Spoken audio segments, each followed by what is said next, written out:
Hello there, welcome to ITV News Meridian. Tonight's headlines in the Thames Valley. Campaigners march through the capital as they call on the Prime Minister to pay full compensation to those infected with contaminated blood, including Neil Weller from Banbury. It's just basically wrecked my life, and it's been a nightmare trying to get back together, but it's taken decades, not years, but decades to get myself back to normal. The rise in home testing kits for food allergies. A nutritionist from Berkshire tells us they're not always the answer. Also this Wednesday, the 1800-year-old remains of a tiny dog discovered by archaeologists in Oxfordshire at the site of a villa belonging to a wealthy Roman family. And why volunteers are working to stop this soothing plant from spreading.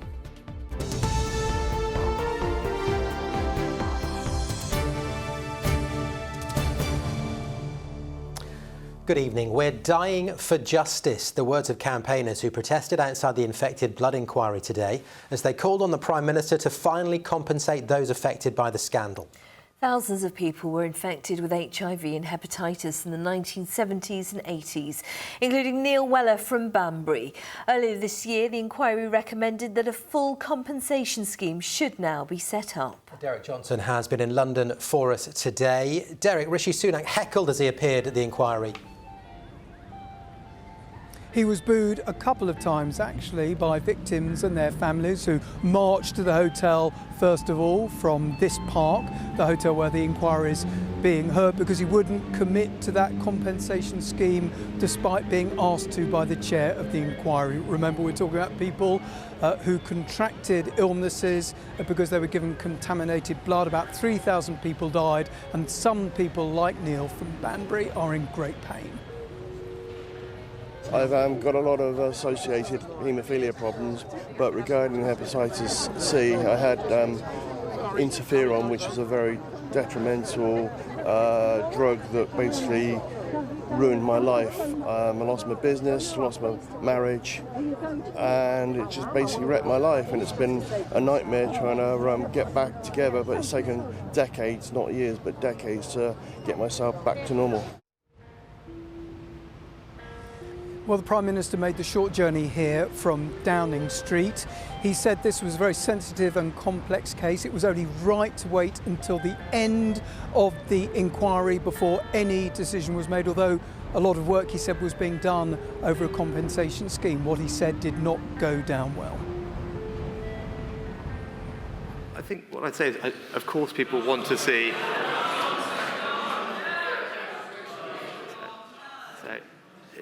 What I don't want to do is add to, what I believe to be a litany of broken promises and dashed expectations that everyone in this room and everyone watching has had to endure for years, if not decades.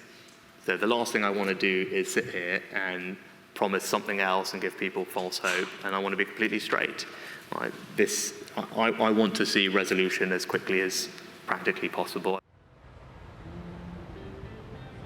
A lot of frustration from campaign groups, and we caught up with one of them. That the inquiry has had to reopen its hearings, which actually were completed on the 3rd of February, and call not just Penny Mordaunt, the former Paymaster General, but the current Paymaster General, the Chancellor of the Exchequer and the Prime Minister, is an indictment of the government's lack of transparency of what is going on behind the scenes, which they tell us work is going on at pace, but there is no transparency about what that means. There have been some interim payments. What we're talking about, though, is a compensation scheme that will cover relatives and, say, orphans of people who have since died. The inquiry's final report is expected in the autumn. OK, Derek, thank you. Some headlines, and a man from Banbury who raped and sexually abused children has been jailed. 56-year-old David Ruddick abused 2 girls and a boy over a sustained period. He's been sentenced to 12 years in prison plus an extra 4 years on licence. Police praised the bravery of Ruddick's victims during the investigation. A man from Oxfordshire who illegally sold sperm whale teeth has been given a community order. 46 teeth with a total value of more than £18,000 were found at the home of Tavita Lavaki. The 50-year-old had been selling them between August and September last year. Sperm whales are an endangered species and are protected. Their teeth are polished and used as gifts or decorations in some cultures.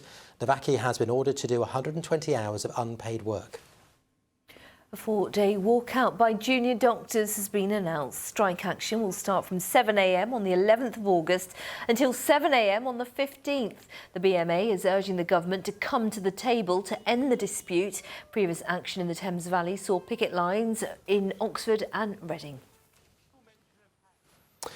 Now, with some people struggling to get a doctor's appointment, more of us are turning to self-testing kits, particularly when it comes to diagnosing allergies and food intolerances. Well, the kits can be used at home and then sent to a lab where they test for reactions to gluten and dairy, for example. But one nutritionalist in Berkshire says the tests are not always the answer. With more, here's Amrit Birdie. Kate Nola has worked in nutrition for more than a decade. And yet, after doing an at-home allergy test recently, she was shocked to discover the outcome. I've got an allergy and an intolerance to hazelnuts, and I love hazelnuts, like they're my favourite thing. So for me, it was like massive diet change required. So I was having hazelnut in my coffee, I was having hazelnuts on my porridge, snacking on hazelnuts, I like a chocolate covered hazelnut. It was like, for such a random thing, it was in so much of my diet. So changing that was a really big thing for me. But I was having this kind of itchy mouth, and so it took away the itchy mouth, which was really nice. And I got less bloating once I took out the hazelnuts as well, so that was really helpful as well. Kate's part of the 44% of us in Britain that suffer from at least one allergy, according to Allergy UK, and that number is on the rise. I'm about to do an at-home allergy test, which will test my blood for 38 of the most common allergies. Test kits like these are becoming increasingly popular, and all they require is a pinprick and a small sample of your blood. It's thought recent events could be the answer as to why these tests have suddenly become so popular. After COVID-19, people are more understanding that they can do a test at home, but people are struggling to get into the doctors, so they are looking to get an answer quite quickly. The good thing with our test is it might not test for everything, it might not give you all of the answers, but sometimes it can help you to get to the front of the queue or to get your foot in the door to get that next appointment. But with thousands to choose from online, just how reliable are these tests? Nutritionist Laura Della Harp from Thatcham in Berkshire says in some cases they should be treated with caution. They will come and see me and say, I'd like to do a food intolerance test, can you help me? But I tend to steer them away from doing these tests because I think often we need to look at the cause of the cause. So why have they got those symptoms? Because often the idea that you think changing a food is going to solve your problem, it probably won't. Back at the lab, my test results are ready. So Maria, tell me, what were the results of my allergy and intolerance test? When we look at these results, we're expecting to find all sorts of different coloured dots to indicate the severity or lack of severity of a reaction or of any reactions. But in your case, everything looks as though you don't have any reactions at all because it's all blank. Well, it was good news for me, but Allergy UK advises anyone seeking an allergy diagnosis to consult a clinician like a GP who can refer the most appropriate clinical pathway or an allergy specialist. They say diagnosing an allergy can be complex, and waiting for a doctor's appointment is the safest thing to do. Amrit Birdie, ITV News. Now you're watching ITV News Meridian in the Thames Valley. Still to come on tonight's programme. Where a plant that can grow up to 2 metres high is being brought down to size by volunteers. And speaking of plants, the region is blooming after all the rain we've had. I'll be back later with some of your pictures and of course the full forecast too.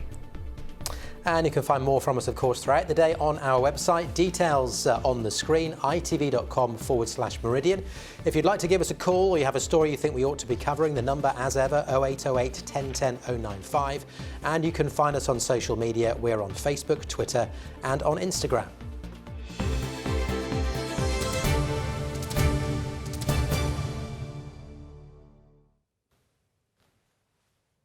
Two councils in our region have signed up to a charter to protect the rights of people who have been in care.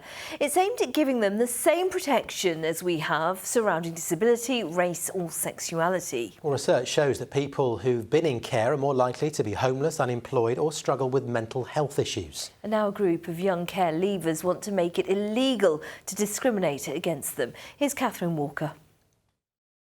It could be that someone expects, you know, you're not a good kid, or that you're on every type of drug in this world. Faye was 15 years old when she was taken into care.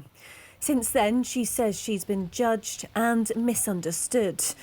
Now 18, she wants to stop others who've been in the system facing the same stigma. So I applied for a job and I brought up the situation that I was in care at the time. I was in a care home and she stopped the interview there and then, and she said she'd get back to me and let me know how the interview went, and straight away I just got a no. Unlike other disadvantaged groups, care leavers don't have any protection from discrimination, and research shows they have worse outcomes in adult life. People who spent time as children in care are 3.5 times more likely to have mental health issues. A quarter of people who are homeless have been in care, along with a quarter of people in prison. Care leavers are also twice as likely to die prematurely. It's just not good enough that in 2023 the government are not paying attention. Care experience people are suffering, they're dying, 20 years younger than anybody else. So we need change in the care system, we need a system reset, and we need the whole of society to take note of it. Frustrated about the lack of support, Terry has started a campaign to protect people who have been in care. Together with young care leavers, he's persuaded 45 councils to sign up to an anti-discrimination charter, including BCP and Southampton City Council. But until all care leavers are given protection under the Equality Act, Faye worries she'll always be unfairly judged by her past. We don't have enough support to help us, like people with disabilities and things like that. We need to be seen as people, not as numbers or statistics and things like that. We need to be seen and heard. In a statement, the government said, "We are aware that some local authorities have voluntarily passed motions, and we are following this development to see how it impacts on services and supports care leavers." It's not a commitment to change the law yet, but Terry and Faye hope it's a step in the right direction. Catherine Walker, ITV News. Well, we can talk to Chris Wilde, who spent his teenage years in care and has spent the last 30 years trying to improve the lives of people in the care system. Chris, first of all, tell us why you think it's so important for people who've grown up in care to be protected in law. Yes, so care experienced people are 70% more likely to die prematurely than anyone else. So that alone, that statistic tells you there's a problem with the system. I spent a lifetime of being discriminated against because of my care experience, and I came back into the care sector 30 years later as a professional and seeing the mistakes of the past still very much present in the future. Young people leaving care, not being able to get jobs, not being able to get flats because the landlord thinks that anybody who's been in care is problematic, but they're attached to drugs. So the evidence is there. You know, our prison population is over 20%, 27% of everybody in custody right now has come through the care sector. Over 33% of everyone homeless has come through the system. So that tells you, but we need to put some support in place to prevent this from happening. And how does our region stack up? Are we better or worse than any other part of the country, or does it not really work like that? Yeah, I'm glad you've asked that question, because it's just to reassure everybody around the country. But this is not, it's about numbers. You know, it doesn't mean to say, but because you're in the north, care's, you know, better or worse than it is in the south. It's a national problem. It's not a location problem. And that's where, you know, we need to look at it as a national problem and not just kind of branch it off and segregate different parts of the country saying, well, you know, the north is worse off than the south, because it really doesn't work like that. OK, so the schemes that some council have signed up for is a voluntary one. I guess that would be a step in the right direction. Do you think a change in the law is going to happen at some stage? Absolutely, absolutely. I was part of the Independent Care Review under Josh McAllister. That was one of the recommendations, making care experience a protected characteristic. The DfE declined that offer. Central government said it wasn't going to work. We've got 44 councils who passed motion to make it a protected characteristic. So that tells you all you need to know. It's building momentum. It's not political because it's cross-party votes. So yeah, I think it will happen, it will change, and it will change the lives of so many young people in our care sector. OK, Chris, we have to leave it there, but really interesting to talk to you today. Thank you. Cheers. Well, we approached the Children's Commissioner about this campaign. She told us that she's launching a survey this week to find out what people who've been in care think about the proposal and what difference it could make to their lives. And the ITV Evening News continues with the national and international news at 6:30. Here's Mary Nightingale. Coming up on the programme, not guilty, the verdict in the Kevin Spacey trial. The Oscar-winning actor is cleared of 9 sexual offences at a court in London. We will have his reaction. Controversy around one of the UK's leading banks intensifies. The boss of NatWest quits over the reporting of Nigel Farage's finances. Rail bosses bow to passenger pressure and extend a consultation on the closure of ticket offices in England. And the new research that reveals why doing more of these is best to reduce blood pressure. Would you join me for that and more at 6:30? Now, before that, in Roman Britain, dogs are known to have been commonly used for hunting, but the recent discovery of some ancient remains revealed that they may also have been kept as pets. Yes, archaeologists in Oxfordshire have uncovered small bones which they say represent a very small dog, which was probably brought into this country by its Roman owner. Richard Slee explains. These are the bones of a dog thought to be just 20 centimetres high. They were discovered by archaeologists digging at a Roman villa at Wittenham Clumps, known as the Clumps. The area is popular with dog walkers, but these remains are thought to be nearly 2,000 years old and once been a dog looking something like this. And the discovery came as a bit of a surprise. We know for sure that before the Romans arrived in the Iron Age, people had dogs. They had medium and large dogs, probably for hunting and guarding. They didn't really have small dogs, and certainly not ones as small as this. As well as the remains of the small dog, what's being discovered at the site of the villa is providing a rare insight into the life of a wealthy family in Roman Britain between the 3rd and 4th centuries.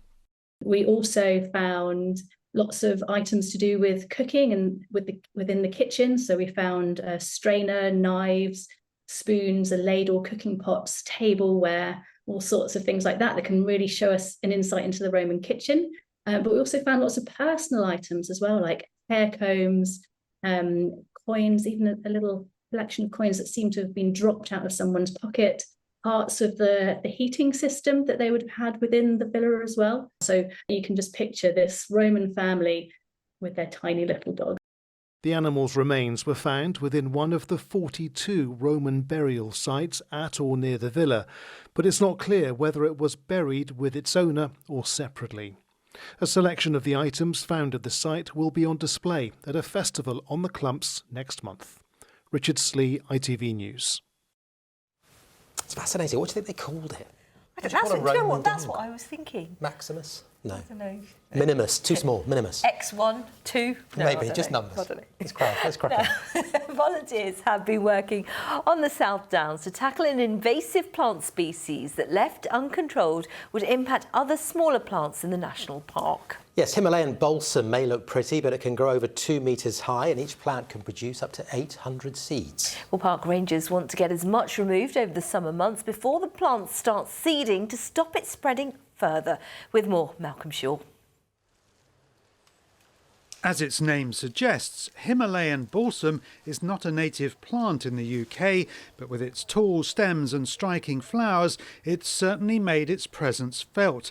In many places, it's become a nuisance, like here on the RSPB's nature reserve, Pulborough Brooks. The balsam has damaged the delicate ecology of the riverbank. The problem that it causes is that it spreads incredibly quickly and it covers a huge area of ground. So what we're doing here is trying to remove some of that Himalayan balsam so that other vegetation can grow, and that vegetation will create really good habitats for other breeding birds. The work has been timed to prevent the plant setting seed. Fortunately, the balsam is fairly easy to uproot. This team of volunteers soon creating impressive stacks of stalks.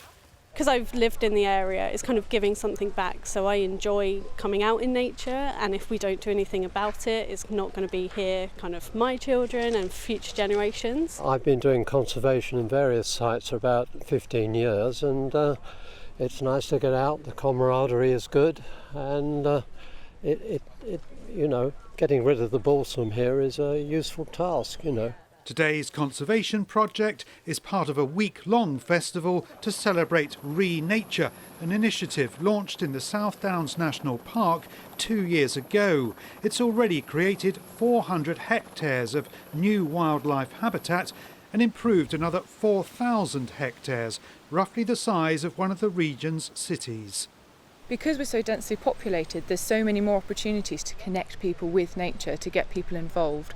So whether that's working with community groups that are trying to green up their town, whether that's getting people from cities out to places in the countryside like this, getting their hands dirty, there's a whole range of different ways where we can show that nature and people are connected, we are the same, and we should be side by side. Just a few hours' work has made an amazing difference in clearing the Himalayan balsam, and it's time for the team to take a break. But this is an ongoing battle to keep the plant at bay and make space for nature. Malcolm Shaw, ITV News, Pulborough Brooks. Looks like hard work, that, but quite a pretty plant if you didn't know that it was spreading like that. Thankless task there, that job. It is. Do you want some viewer pictures now? We've got some nice plant pictures, because Pip's here, because you have got some lovely things to share with us, Pip. Yeah, we're sticking with the plant theme. Nothing quite as troublesome or Day of the Triffids-esque as what we've just seen. But of course, we've had so much unsettled weather, lots of showers, lots of rain, and it's really bringing all the gardens and the plant life up and about. So really blooming across the region. Let's take a look at some of the pictures that have been dropping into the weather inbox. This first one was the scene in Park Gate earlier this week. Andrew Cook enjoyed some time out watching the bees making the most of the foliage there. Meanwhile, Roy Venkatesh spotted this magnolia having a bit of a second wind in Basingstoke, probably helped a little bit by the cooler weather of late. And of course, we are now in sunflower season. It does tend to get a little bit competitive in the weather inbox, but Jan Besson is ahead of the game with this large specimen in her back garden, already a bit of a decent height on that. And it's wonderful news for our pollinators. Colin Lee spotted this green-eyed bee enjoying the lavender in his garden in Southampton. And what butterfly doesn't like a buddleia? Thanks to Mel Mullett for that one from Wool in Dorset. Did we know how tall that sunflower was? No, I think I'm going to have to ask her. But I was looking back at previous years. We had a 15-footer in there, so... We should do a competition next year. Yeah, it's fun. Yeah, let's do that. OK, back to the weather theme then. So people jetting off to southern Europe for their holidays. Is the heat wave in that part of the world abating at all? Well, yes and no. So at the moment, still some very extreme temperatures. But over the course of the next week or so, there are signs that things will return closer to normal. I mean, still hot, as you would expect for the time of year, but nothing quite as extreme as it has been. And it has been extreme. Take a look at these. Just a couple of the most alarming records. Sardinia on Monday hit 48.2 Celsius on the mercury. That's a new record for both Italy and Europe as a whole for July. And as for overnight temperatures, Palermo didn't fall below 36.2 Celsius on Monday night. I can only imagine how uncomfortable that would have been. And again, the same, a record for Italy for July and Europe as a whole. But while we've had some sunshine today, there is a bit of rain on the way. Let's get a look at the full forecast.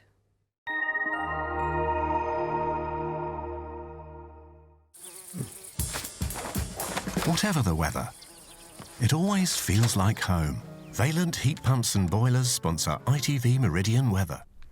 So despite some blue skies for many of us earlier on, we are now seeing thickening cloud and rain piling in from the west, and it really does set the tone for the next few days. Further rain or showers coming our way, some sunny spells in between, but remaining on the cool side for the time of year because it will also be pretty breezy as well. And that's certainly the case out there at the moment. Quite a breezy picture, gusty along the south coast, and rain spilling its way eastwards, persistent, locally heavy in places as we head through this evening and the early part of the night. But towards dawn, the heaviest rain will start to move away eastwards, but it will leave us with a legacy of thick low clouds, some mist and murk over the higher ground in particular, and further outbreaks of lighter rain and drizzle. As I said, it will be quite breezy, but it will also be a very muggy sort of night, lows of 15 or 16 for many.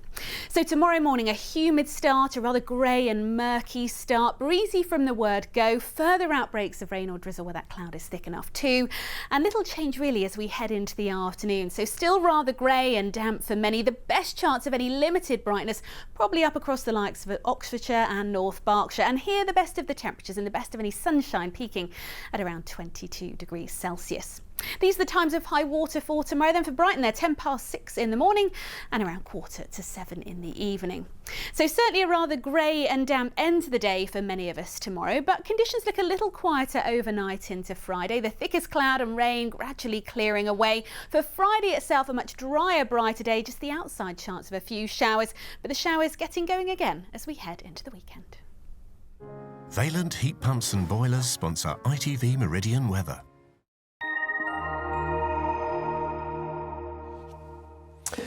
Now, before we go, the Daily Mirror Pride of Britain Awards take place later this year, and we are looking for your help to find a fantastic fundraiser to represent ITV Meridian at the ceremony. As you know, it's one of the biggest events in the showbiz calendar, but it's the real people, not the celebrities, who are the stars of the show. Well, each year, one fantastic fundraiser gets to represent ITV Meridian and attend the awards in London. They're even in with the chance of winning the overall Regional Fundraiser of the Year award. So if you know someone who fits the bill, then you can head to our website, that's itv.com/Pride of Britain. You can only nominate individuals and they must be aged 18 years old or over. If you are under the age of 18, please get permission from a parent or guardian before you nominate. The closing date for nominations is Sunday, the 6th of August at 11:59 p.m. And if you need full terms and conditions and the privacy notice, you can go to our website where you will find them clearly printed there.